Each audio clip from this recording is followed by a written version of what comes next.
नमस्कार मित्रांनो, बाळूमामा फार्ममध्ये आपलं सहर्ष स्वागत आहे.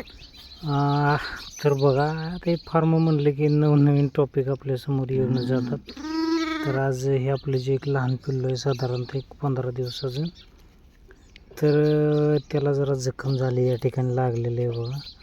तर लागल्यानंतर त्याला काय ट्रीटमेंट केली पाहिजे हे आपण डॉक्टरांच्या सल्ल्यानंच करतो आहे. डॉक्टरांनी आपल्याला सल्ला दिल्याप्रमाणे आपण या ठिकाणी झिंक ऑक्साईड पावडर आणली आणि ते खोबरेल तेलामध्ये या ठिकाणी बघू शकता झिंक ऑक्साईड पावडर आणलेली आहे. आणि ते पावडर आतमधून अशी पांढऱ्या कलरची पावडर येते.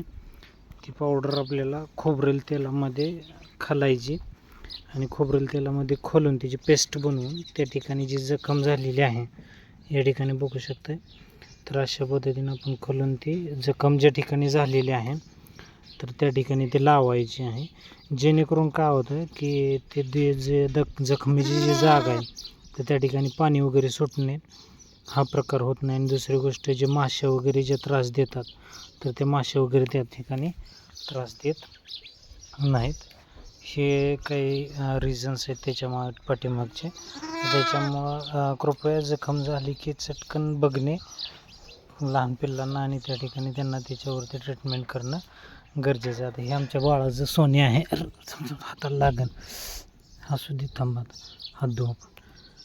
तर अशा पद्धतीने ट्रीटमेंट करत चला. वेळची वेळेला ट्रीटमेंट केली की तुमच्या पिल्लांना काही होणार नाही. तर जखम झाली की झिंक ऑक्साईड पावडर किंवा तुम्ही स्प्रे जरी वापरला तरी चालेल. स्प्रे पण आहे आपल्याकडे शिल्लक. तर हा स्प्रे आपण या ठिकाणी, मी काय कुठल्या कंपनीची तुम्हाला या ठिकाणी सांगत नाही की हीच कंपनीचा वापरा, पण जे चांगले आहेत ते जर वापरलं तर आपल्याला पटकन रिझल्ट येतात.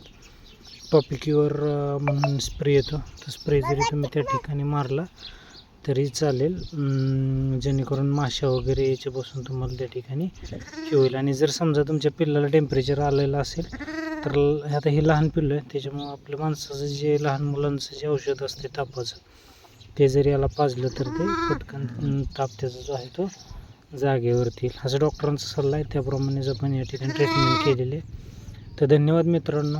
असंच नवनवीन टॉपिक आपल्याकडे जे घडेल त्याप्रमाणे आपण त्या ठिकाणी टाकतो आहे. तुम्हालाही माहिती आहे. तर माहिती कशी वाटली थोडक्यात सांगा. चॅनलला लाईक आणि सबस्क्राईब करायला विसरायचं नाही. तुमचा प्रतिसाद खूप छान आहे. आज मला 2-3 कॉल आले होते, लोकांनी त्यांच्या समस्या आपल्यासमोर मांडल्या, त्याच्यावरतीही निराकरण करण्याचा प्रयत्न आपण त्या ठिकाणी केलेला आहे. एका दादांनी फोन केला होता की त्यांनी पण माडगेळा जातीचे मेंढे केलेले आहेत, आय थिंक बीडचे आहेत ते. तर त्यांचा थोडासा प्रॉब्लेम झालेला आहे, मेंढ्यांची मृत्यू वगैरे होते, तर त्याच्यावरती त्यांना हे सोल्युशन सांगितले. त्यांनी जरा बघितल्यानंतर, आपल्या फार्मची माहिती बघितल्यानंतर त्यांच्या लक्षात आलं की त्यांचं जे शेडचं नियोजन आहे थोडंसं चुकीचं झालेलं आहे. तर त्यांना हे थोडं शेडचं नियोजन बदलायचं त्यांनी ठरवलेलं आहे. तर थोडंसं बघा, त्या पद्धतीने पाठीमागचे व्हिडिओज वगैरे तुम्ही बघू शकता, ज्याच्यामध्ये आपण पूर्ण माहिती दिलेली आहे शेड कसं असावं. आता आपल्या शेडमध्ये 3-4 दिवसाची घाण आहे, त्याला कोणत्याही प्रकारचे ओलावा राहत नाही. हे काही रिझन्स आहेत. तर धन्यवाद मित्रांनो. जास्त काही वेळ घेणार नाही, जे त्या व्हिडिओमध्ये त्या प्रकारची माहिती सांगण्याचा आपण प्रयत्न करतो आहे.